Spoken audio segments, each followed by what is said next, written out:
pembahasan tadi yang sudah saya sebutkan, kita beranjak ke pembahasan nih mengenai organisasi pemilu di Indonesia dulu ya. Di Indonesia itu dalam menyelenggarakan pemilu ini ada 3 organisasi atau 3 badan yang dibentuk, yaitu KPU yang pertama atau Komisi Pemilihan Umum, yang merupakan yang meliputi pemilihan umum anggota DPR, DPD, dan DPRD, pemilihan umum presiden dan wakil presiden, serta pemilihan umum kepala daerah dan wakil kepala daerah. KPU lah yang menetapkan keseluruhan hasil pemilihan umum di semua daerah untuk DPR, DPRD 1 dan DPR 2, yang mengumpulkan dan mensistemasikan bahan-bahan serta data hasil pemilihan umum serta memimpin tahapan kegiatan pemilu. Jadi di Indonesia sendiri ada KPU ini bertindak sebagai badan-badan yang menyelenggarakan pemilu tanpa pertambahan, tanpa pengurangan. Oke. Sedangkan untuk fungsi pengawasannya, pemilu itu di Indonesia dibentuk sebuah organisasi lagi yang disebut Bawaslu atau Badan Pengawas Pemilu. Bawaslu ini memiliki tujuan untuk memeriksa dan mengkaji dugaan pelanggaran pemilu di wilayah kabupaten atau kota, memeriksa, mengkaji, dan memutus pelanggaran administrasi pemilu, dan merekomendasikan tindak lanjut pengawasan atas pelanggaran pemilu di wilayah kabupaten kota kepada Bawaslu melalui Bawaslu Provinsi. Dan yang ketiga itu ada DKPP atau Dewan Kehormatan Penyelenggaraan Pemilu Umum atau ya disingkatkan DKPP. DKPP ini apa sih? DKPP ini adalah suatu lembaga yang dikhususkan untuk mengimbangi dan mengawasi kinerja dari KPU dan Bawaslu serta jajarannya. DKPP ini dibentuk dengan tujuan untuk memeriksa dan memutus aduan dan atau laporan adanya dugaan pelanggaran kode etik yang dilakukan oleh KPU, anggota KPU provinsi, anggota KPU kabupaten kota, anggota Bawaslu provinsi dan kota, atau anggota Bawaslu kabupaten dan kota. Jadi jelas ya, mereka itu punya fungsinya masing-masing. Jadi DKPP ini tuh fungsinya itu untuk memurnikan lah anggota-anggota DPR lah, untuk memurnikan anggota-anggota KPU dan Bawaslu ini. Benar-benar di dalam pemilu ini ya di Indonesia itu kayak trias politika lagi. Jadi ada badan pengawasannya yang dimana dipegang oleh Bawaslu yang bertindak sebagai inilah ya, sebagai kalau misalnya di trias politika itu sebagai legislatifnya gitulah. Terus ada KPU yang menyelenggarakannya, yang di trias politika itu disebut sebagai eksekutifnya, dan ada lembaga-lembaga yang menjaga kemudian dari kedua lembaga tersebut. Itu yang menariknya di Indonesia. Nah, penyelenggaraan pemilu di Indonesia ini selalu menjadi bahan yang menarik. Karena kenapa? Karena berbeda dengan negara-negara lainnya. Hanya di Indonesia loh yang membangun, yang membuat, yang membentuk 3 organisasi hanya untuk kepentingan pemilu ini. Di Kenya, di Amerika itu cuma 1. Di Amerika itu namanya ada FEC atau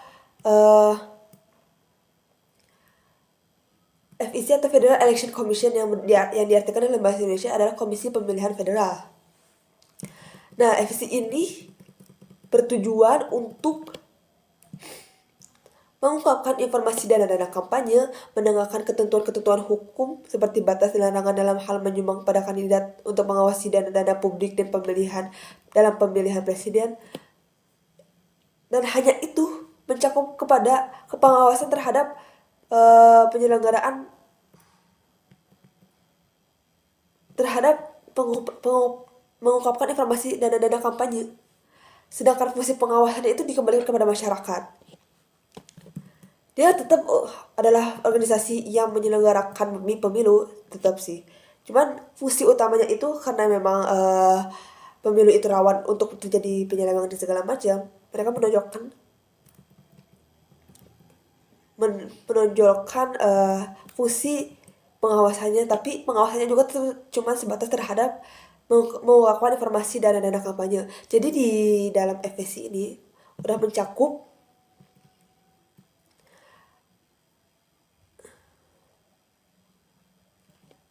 sudah mencakup baik itu fungsi penyelenggaraan, penegakan hukum, dan pengawasan sendiri yang hanya terbatas pada dana kampanye, karena untuk penyelewengan, betul-betul penyelewengan itu bisa diserahkan kepada masyarakat. Mereka menyerahkannya langsung kepada masyarakat.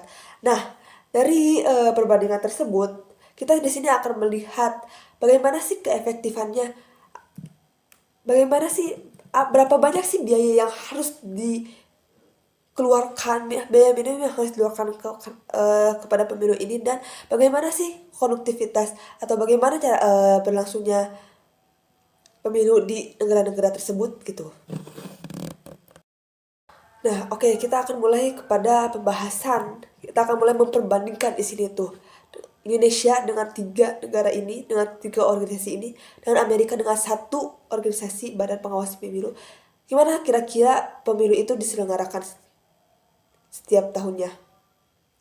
By the way, di sini juga aku nggak mengerucutkan terlalu banyak karena masalah waktu dan karena masalah ini kekurangan data gitu. Kayaknya emang gak terlalu banyak ya orang-orang itu mengungkapkan permasalahan di negaranya sendiri kepada orang lain ikut.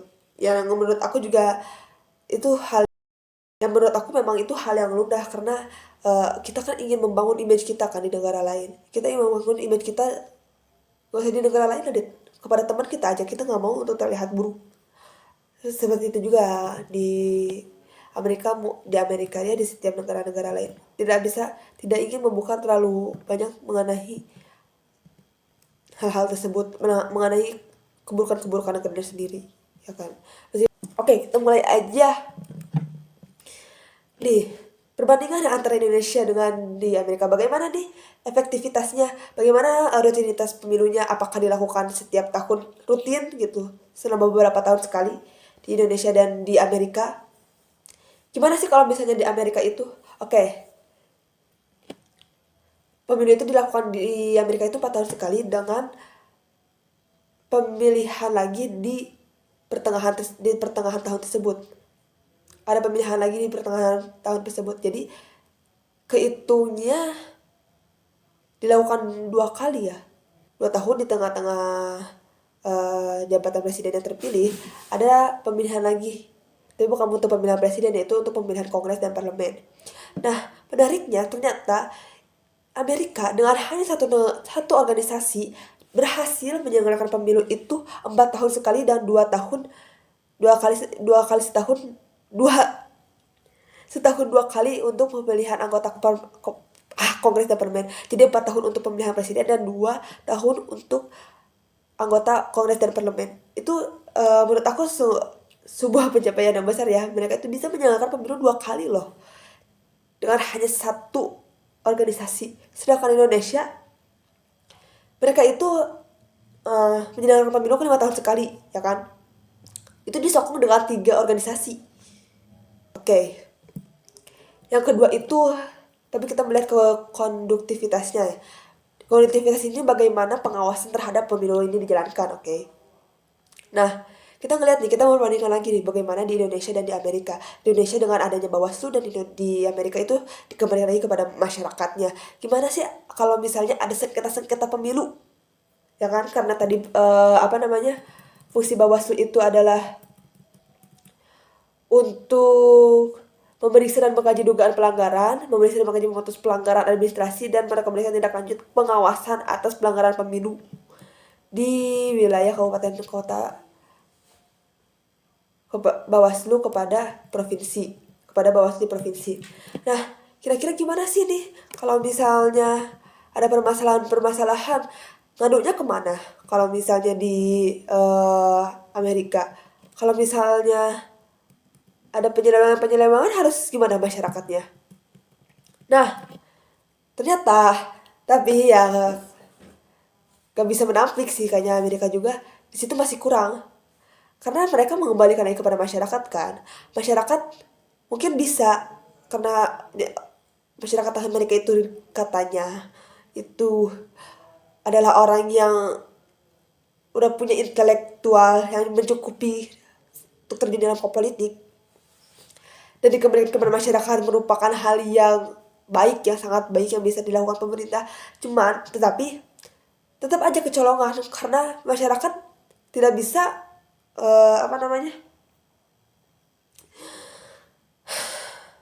menyelesaikan permasalahan-permasalahan sekitar yang berada di pemilu. Contoh kasus yang ada waktu itu adalah butterfly ballot atau surat suara kupu-kupu yang terjadi di pemilihan Buchanan dan Al Gore, pasangan Buchanan dan Al Gore Joe Lieberman. Jadi waktu itu tuh kalau nggak salah ada kebingungan terkait hal tempat di mana untuk suara itu harus dicoblos. Jadi kebanyakan itu teh suara-suara itu katanya tuh berpindah gitu loh. Karena mereka itu bingung bagaimana cara nyoblos bagaimana ini tempatnya itu membingungkan gitu menurut mereka tuh. Jadi mereka nggak tahu menyoblos siapa sebenarnya. Nah, penyelewengan ini bukan penyelewengan sih, tapi terhadap sengketa-sengketa pemilu ini kalau misalnya di Indonesia kan akan ditindak langsung ya oleh Bawaslu sendiri sebagai pengawas pemilu. Di Amerika dengan pengawasan masyarakatnya apakah berhasil? Ya, tentu saja tidak. Karena masyarakat gak punya, mereka bisa langsung melaporkan tapi gak punya kayak legalitas lah untuk kemudian bagaimana mengatur permasalahan ini, ya kan gitu. Ini sampai sekarang itu kasusnya tidak selesai dan tetap aja pada akhirnya Bush Cheney yang menang, meskipun vote elektoralnya katanya kebanyakan oleh pasangan Al Gore dan Julie Lieberman. Itu yang menurut aku juga sangat disayangkan karena itu akan berpengaruh pada elektabilitas pemimpin kedepannya kan. Kalau misalnya mereka ternyata nggak dipilih karena benar-benar keinginan dari masyarakat, suara apapun yang mereka lakukan, elektabilitasnya bakal kurang. Yang terakhir kita akan membahas di sini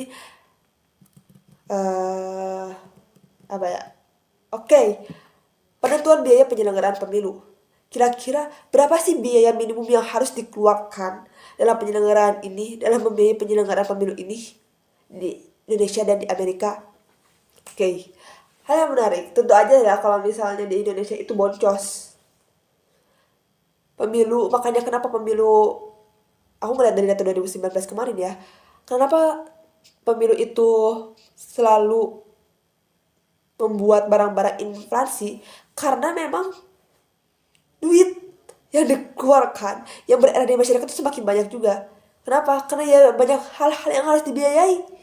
Kiranya gini aja lah, KPU sendiri berapa, Bawaslu sendiri seberapa, itu karena di dalamnya kan ada SDM, itu untuk badannya doang loh ya. Terus ada SDM lagi kan yang harus digaji. Yang ada itu untuk sosialisasinya, untuk penyelenggaraan sosialisasi, untuk penyelenggaraan misalnya kotak boxnya dan segala macam. Itu tuh mengeluarkan biaya yang wah gila-gilaan banget, apalagi belum kampanyenya ya kan. Parah banget. Dan Indonesia itu aku akui memang benar-benar boncos banget. Kita untuk tahun besok ya 2024 besok KPU itu mengajukan kebutuhan anggaran sebesar 76,6 triliun rupiah yang bersumber dari APBN dan 26,2 triliun rupiah dari APBD.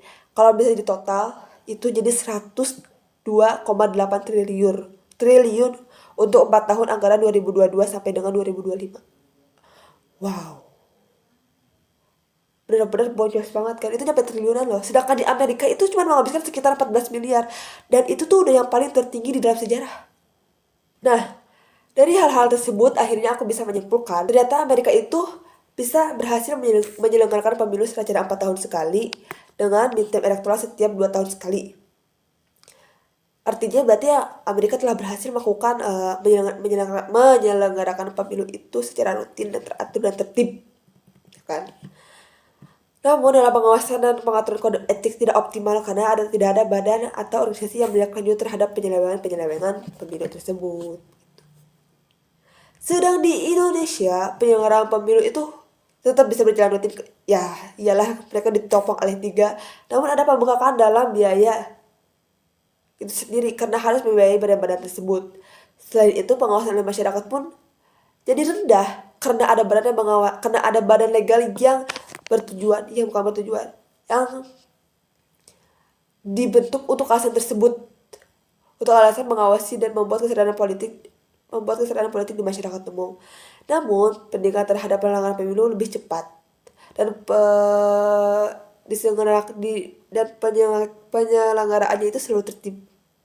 Jadi kiranya itulah yang membedakan, yang bisa kita bandingkan di Amerika dengan hanya satu organisasi, dan bagaimana di Amerika kita melihat di situ positif dan negatifnya, bagaimana kampanye di Amerika itu, berapa harga yang harus dibayar, konduktivitasnya, dan di Indonesia juga sendiri bagaimana secara keseluruhan. Ya, itu dikembalikan kepada kalian sendiri bagaimana menilai apakah kemudian penyelenggaraan pemilu itu dengan 3 organisasi tersebut sudah baik atau belum.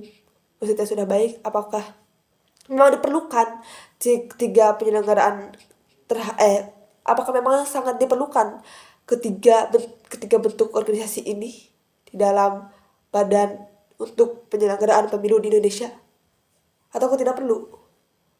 Tapi jangan lupa lagi, kita melihat lagi ya kepada kondisi masyarakat yang ada. Jangan langsung memutuskan perkara-perkara tersebut. Itu saja, sekian dari saya. Wassalamualaikum warahmatullahi wabarakatuh.